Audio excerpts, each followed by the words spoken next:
9월달에 FOMC에서 QT에 대한 질문을 했잖아요. 네.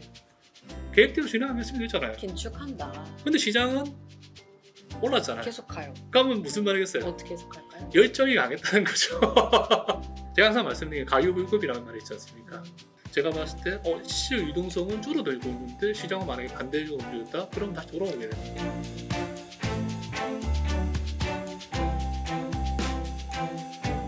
네, 안녕하세요. 빅터뷰입니다. 미국이 드디어 금리 인하 빅컷을 단행했습니다. 이후에 우리가 과거에 겪었던 것처럼 금리 인하 이후 랠리가 이어질 것인가, 아니면 결국은 도래할 수밖에 없는 경기 침체에 놓일 것인가를 두고 여전히 갑론을박이 있습니다. 9월 말 이 기조 계속해서 올해 연말까지 이어질 수 있을까요? 문장주 문스타 인베스트먼트 대표 모셨습니다. 어서 오세요, 대표님. 안녕하세요. 먼저 첫 번째로 미국의 장기적인 전망에 앞서서 늘 대표님께서 강조해 주시는 유동성 패러다임을 꼭 기억하라. 네. 지금 미국의 달러 유동성 패러다임이 시대를 거치면서 달라지고 있다라는 이야기를 하고 계시는데요. 네. 이게 왜 중요한 거예요? 우리는 이 달러 패권 시대에 살고 있고, 네. 우리의 모든 이제 회계 기준, 그다음에 제가 예를 들어서 우리 앵커님 연봉 어떻게 되세요 하면 얼마라고 숫자를 말씀하시잖아요. 그 말은 뭐냐면 우리가 긴장했어요. 지금 통용되는 이제 그런 화폐에 네. 의해서 우리가 판단을 받지 않습니까? 그러면 당연히 주가도 우리가 숫자로 판단받잖아요. 뭐 얼마, 몇 달러 이런 식으로. 그다음에 뭐 시가총액 얼마입니까? 숫자가 나오지 않습니까? 그다음 평가하다 보면 이제 그 근간에 되고 있는 이 기축 화폐에 의해서 평가를 받지 않습니까? 그러면 지금 현재 전 세계적으로 통용되고 있는 대부분의 화폐가 달러고, 그 다음에 이제 우리가 지금 원화를 쓰고 있지만 한국은행이 들고 있는 자산의 대부분이 또 달러 자산이잖아요. 네. 근데 그럼 우리가 달러 유동성에 대해서 잘 알고 있어야지 우리가 알 수 있고, 그 유동성이 많이 이제 증가하면 아무래도 증시가 좋다고 이야기하지 않습니까? 그리고 유동성이 좀 빠지면 아무래도 파는 사람들이 많다 보니까 가격도 떨어질 수 있잖아요. 그러면 우리가 살고 있는 시대의 그런 유동성 패러다임이 어떤지를 좀 알고 있으면 유동성에 대해서 이제 막연하게 생각하기보다는 좀 더 구체적으로 접근할 수 있다는 거죠.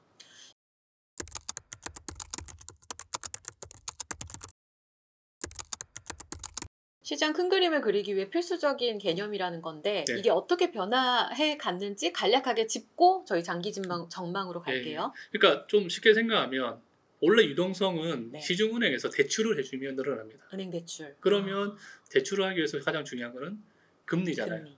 그러니까 금리에서 유동성이 조절을 하는 시대가 있었는데, 그 금리 조절 외에도 여러 가지 금융 상품이 나와서 유동성을 더 추가적으로 공급을 했었는데, 문제는 이제 항상 탐욕이 생겨서 문제가 생기잖아요. 그래서 2008년도에 미국 금융위기가 생겼을 때, 네. 그러니까 부동산에 대해서 버블이 생기고 부동산 자산에 대해서 서브프라임 같은 것들에 대해서 신용 보강을 하면서 좀 쓰레기 같은 자산을 그 굉장히 우량한 자산으로 만들어가지고 저리에 공급을 했었는데 그게 문제가 터졌었잖아요. 네.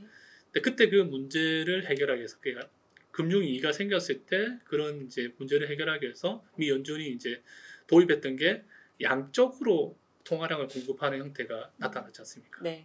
그럼 그 2008년 때 그때는 금리로 해서 유동성을 조절하는 게 아니고 미 연준이 직접적으로 통화를 공급을 했다는 거죠. 거기다가 은행에다가. 그 다음에 자산 가격이 많이 폭락했던 부동산 시장에 직접 MBS를 매입을 하면서 들어왔었잖아요. 그러니까 이런 양적 시대를 지나면서 어떤 변화가 있었냐면, 2008년도 금융위기 이전에는 그 소위 말해서 연준 자산이 얼마 안 됐어요. 그러니까 8,500억 달러밖에 안 됐거든요. 8,500억. 근데 지금은 연준 자산이 9조까지 늘었다가 현재 지금 7조 달러니까. 그런데 중요한 건 뭐냐면 8,500억 달러에서 지급준비금 계정은 150억 달러밖에 안 됐어요. 그 이전까지는 시중은행이 중심으로 해서 유동성을 공급했었는데, 이 금융위기가 생기니까 미 연준이 과감하게 막 나온 거죠. 그래야지 뱅크런이 안 일어나니까. 그래서 2008년 금융위기에 미국 연준이 양적 공급을 통해서 엄청나게 많은 돈을 시중으로 공급을 했던 거죠. 그래서 나왔던 형태가 지금 현재 연준 자산이 7조 한 1천억 정도 되거든요. 네. 근데 지급준비금 계정이 3조 2천억 달러입니다. 그러면 과거보다도 굉장히 많이 늘었네요. 비율로 한번 따져보세요. 8,500억에서 150억 달러면 한 2%가 안 되는 수준인데 7조에서 3조 2천억이면 거의 45%잖아요. 그 말은 어떤 말이에요? 그전에는 지급준비금이 늘었든 줄었든 시중에서 그 형성된 유동성을 평가하기가 쉽지가 않았는데 지금은 미국 연준이 양적 공급을 통해서 시중 유동성을 실질적으로 공급하다 보니까 우리는 뭘 통해서 할 수 있다? 지급준비금 계정이 늘어나면 유동성이 늘어나고 있다. 줄어들면 아주 줄어든다. 이렇게 좀 논리적으로 접근할 수 있다는 거죠. 그런데 이제 또 재밌는 게 뭐냐면 네. 2020년에는 코로나가 발생을 했잖아요. 그러니까 2008년하고 2020년 이런 위기를 좀 구분해야 되는데 위기의 성격을요. 2008년은 신용위기잖아요. 네. 근데 2020년은 코로나가 우리 사회에 오면서 경제를 일시적으로 락다운을 시켰잖아요. 네. 그 말은 경제가 안 돌아간 거잖아요. 네. 그럼 실질적으로 2020년에 코로나 위기는 뭐다? 실물 경제의 위기잖아요. 실물 경제의 위기를 극복하기 위해서 미국은 어떻게 했냐면 이전에 썼던 저금 제로금리의 양적 완화를 통해서 엄청나게 유동성을 공급했고 동시에 미국 재무부가 사회 안전 프로그램에 의해서 저소득 가정에다가 엄청나게 많은 돈을 지불하고 그 다음에 기업에도 지불하고 그 다음에 정부의 보증으로 저리로 장기로 싸게 유동성을 공급했다는 거죠. 그러니까 지금 이제 새로운 유동성 패러다임이 뭐냐면 연준이 유동성 공급하는 거에 재무부까지 나서서 유동성 공급하는 시대를 살고 있으니까 우리는 이 두 이제 큰 기관이 유동성 공급에서 어떻게 유동성이 늘어나는 것들을 판단을 해야 되잖아요. 그 역시 지급준비금을 보면 아주 정확하게 알 수 있다는 거죠. 왜냐하면 아까 말씀드린 연준은 양적 기출을 하게 되면 지급준비 늘어나잖아요. 바로. 그러면 재무부도 기본적으로 어떻게 하냐면 돈을 쓰기 위해서는 재무부 잔고에다가 돈을 쌓아둬야 되는데 네. 그 재무부 잔고가 기본적으로 연준의 부채 기정이거든요. TJ 네. 잔고인데 그러면 이제 재무부에서 그 재정기치의 재원을 마련하기 위해서는 세금이라든가 아니면 국채를 발행해서 재원을 마련해야 되는데 그 세금이 들어오면 또 유동성 빨아들이는 거잖아요. 그리고 채권을 이제 발행하면 또 시중 유동성 빨아들이는데 네. 여기에 또 되게 중요한 하이 테크니컬이 좀 있어요. 뭐예요? 그러니까 단기채를 조달하느냐 아니면 장기채를 조달하느냐 그런 게 있는데 네. 그 여기에 좀 한 가지 되게 중요한 게 하나 있는데 네. 그 샤워실의 바보란 말 들어보셨죠? 뜨거워서 차갑게 했다가 차가워 해서 또 다시 뜨겁게 하면 뜨거워. 경기가 안 좋아지면 어느 정도 유동성이 필요한지를 모르니까 유동성 많이 공급했다가 그게 이제 가인 유동성 때문에 부작용이 있으니까 줄였다가 이렇게 하는 과정인데 네. 그 과정을 통해서 항상 어떤 게 있냐면 로스가 발생돼요. 그 말은 뭐냐면 가인 유동성이 생기게 되는 거죠. 네. 근데 그런 문제를 해결하기 위해서 필요한 유동성보다 많은 가인 유동성이 들어가 버리면 예. 이 유동성이 돌아다니면서 필요 없는 버블을 만들 수가 있거든요. 네. 근데 그거를 이제 연준이 사실은 관리를 잘했어요. 그게 뭐냐면 그게 영래포라고 보시면 돼요. 그게 그 팬데믹 이후에 과잉 자산으로 예. 영래포 규모가 늘어났다 이 말씀이신가요? 그러니까 그 영래포는 양적 완화를 실시했을 때부터 생겼지만은 네. 그 당시에는 그 영래포 규모가 크지 않았어요. 왜냐하면 양적 완화를 했을 때는 은행을 중심으로 돈이 돌았기 때문에 시중이 없었지만은 네. 그 코로나 이후에는 아까 말씀드린 것처럼 신용 리스크가 아니고 경제 리스크잖아요. 네, 실물 경제. 실물 경제 리스크니까 실물 경제에 돈을 지불하니까 네, 네. 필요한 양의 너무 가인 유동성이 있을 수 있잖아요. 네. 근데 그거를 연준이 관리하지 않으면 부작용이 생길 수 있으니까 그거를 소위 말해서 연준의 기준금리 금리를 주면서 시중 유동성을 빨아들여서 관리했는데 그게 영래포였다는 거죠. 영래포의 잔고가 늘어나면 시중 유동성이 축소가 되고 지급준비금이 빠져요. 그거는 제가 이제 사실은 설명을 하고 넘어갈까 모르겠는데 지급준비금은 연준자산에서 부채 기정 나머지 두 가지를 뺀 거잖아요. 네. 그 영래포하고 TJ 잔고인데 TJ 잔고. 영래포 잔고 늘어나면 지급 주문이 떨어지지 않습니까? 그 말은 뭐냐면 영래포의 자금이 많다는 건 시중 유동성이 그 잉여 유동성이 많다는 거거든요. 근데 중요한 건 잉여 유동성은 실제적으로 뭐냐면 경제 활동에 도움이 안 주잖아요. 근데 그거를 재무부가 빨아들여서 재정 유출을 했다는 거잖아요. 네. 재정 유출한다는 거는 미래 성장 산업에 돈을 푸는 끌었으니까 거. 미래 성장을 위해서 그 자원을 효율적으로 썼다는 거잖아요. 그런 측면이 사실 있었던 거죠. 그래서 그 2020년의 코로나 이후에 이런 그 유동성 패러다임을 이해를 하면 더욱더 뭘 봐야 된다? 지급 준비금을 보면 시중 유동성을 더 자세하게 이해를 할 수 있다는 거죠. 일단 유동성 패러다임이 연준을 통해서 많이 바뀌어왔고 그들의 역할도 많이 늘어났고 그 안에서 이제는 명확하게 숫자로 우리가 볼 수 있는 시장과의 연결고리가 깊은 지급준비금이라는 키워드를 여기서 가져가시면 될 것 같습니다.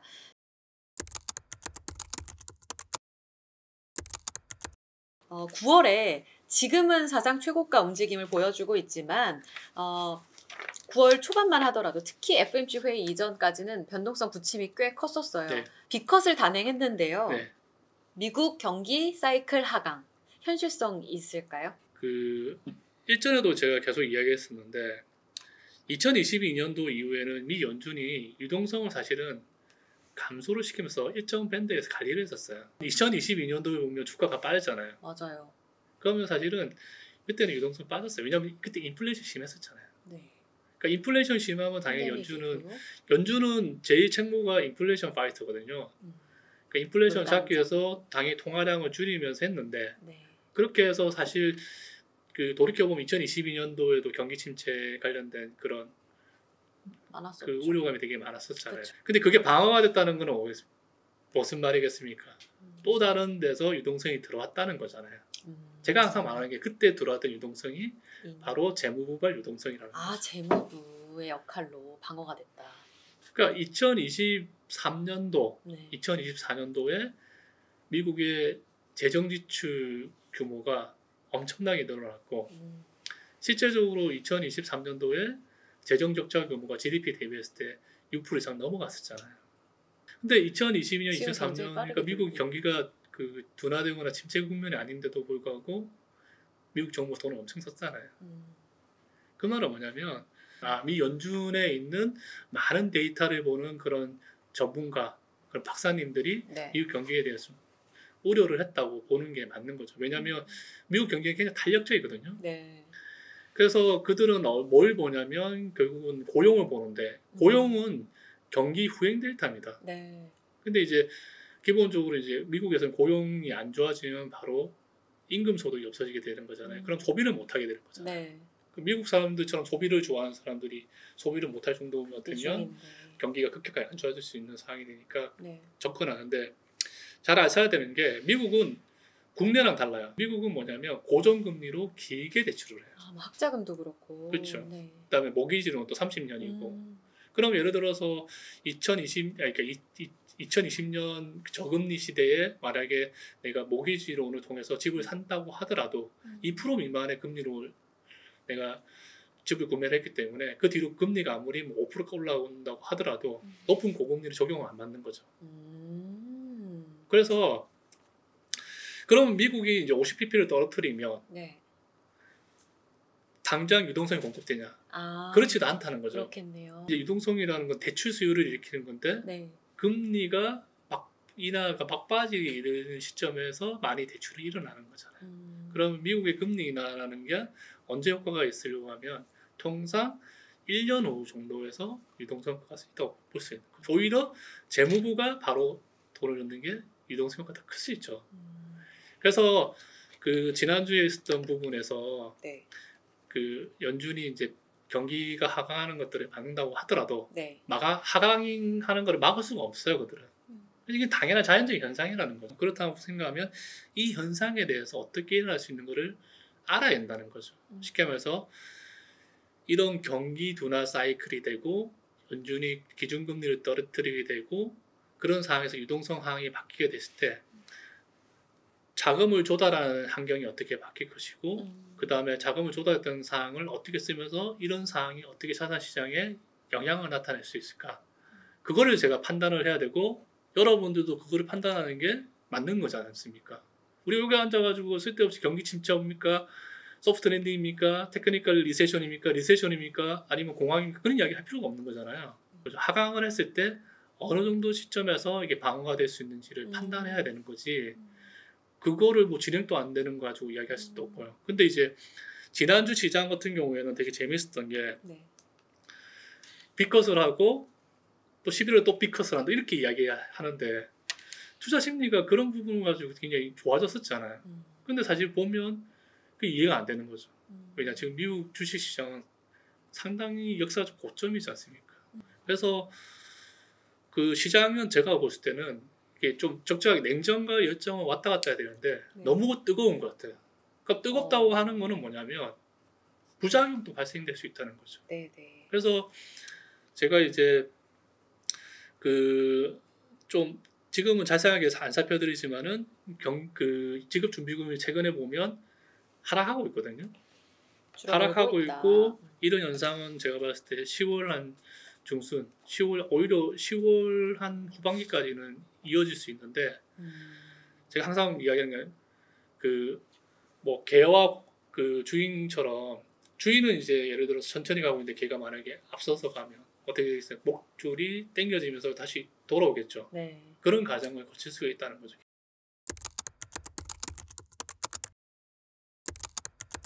지금 같은 경기 침체, 연준이 이제 금리를 인하를 하고 이런 시점에서는 어떤 변화가 일어날 수 있는지를 알아야 더 보는 되잖아요. 게 중요하다. 그런데 우리는 그런 것들을 알 때 뭐를 봐야 되냐면 네.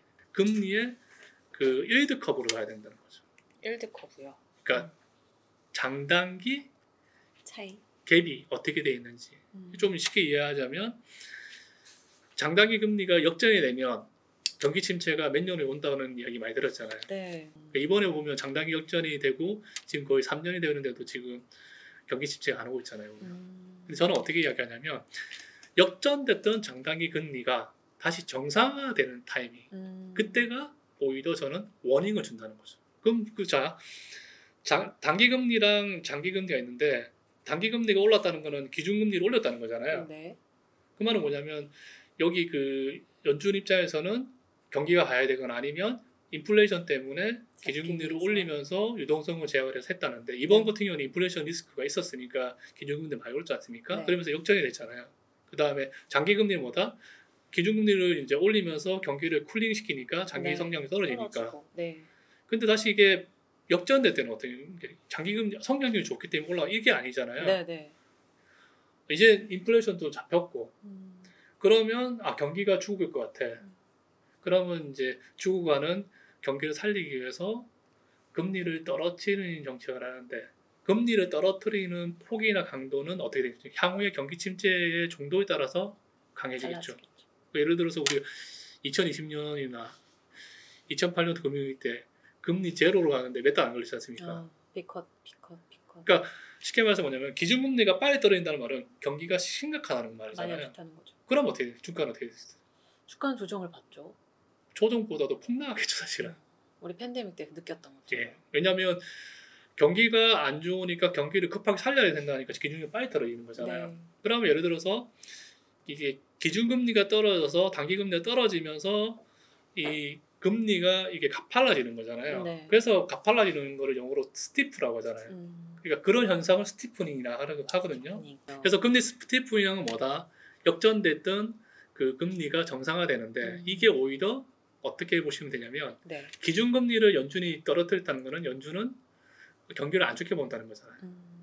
이들이 봤을 때 어느 정도 가시권 안에 경기가 안 좋아질 수 있구나 생각을 하시면 된다는 거죠. 그래서 금리 스티프닝이 발생됐을 때 역전됐던 금리가 정상화됐을 때 오히려 경기 침체가 가시권에 들어올 수 있고 네. 저는 이제 이 금리 스티프닝이 생겼을 때 2년물하고 10년물이 정상화되는 그런 시점 그러니까 2주 전에 정상화됐었잖아요. 네.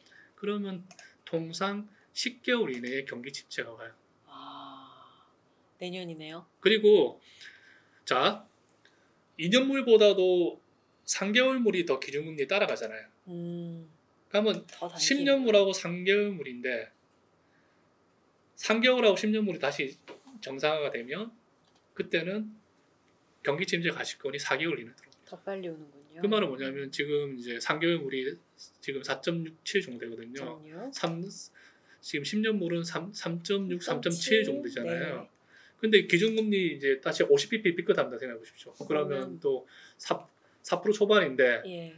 근데 이제 또 이후에 금리 인하할 거라 생각하면 이 단기 금리도 시장의 떨어지겠죠. 영향으로 선반영을 받을 거잖아요. 예. 그래서 사실 저번 주에 50bp 삐끗했다는 거는 네. 경기가 안 좋다는 거예요. 어. 그런데 시장은 올랐잖아요. 네. 근데 제가 말씀드렸잖아요. 연준은 경기 방어 못 합니다. 재무부가입니다라고 하셨죠. 그 연준은 할 수가 없어요. 당장 효과가 있으려면 어떻게 해야 됩니까? 하면 있자는 거죠. 양쪽으로 공부하면 되는 거죠. 근데 9월달에 FOMC에서 QT에 대한 질문을 했잖아요. 네.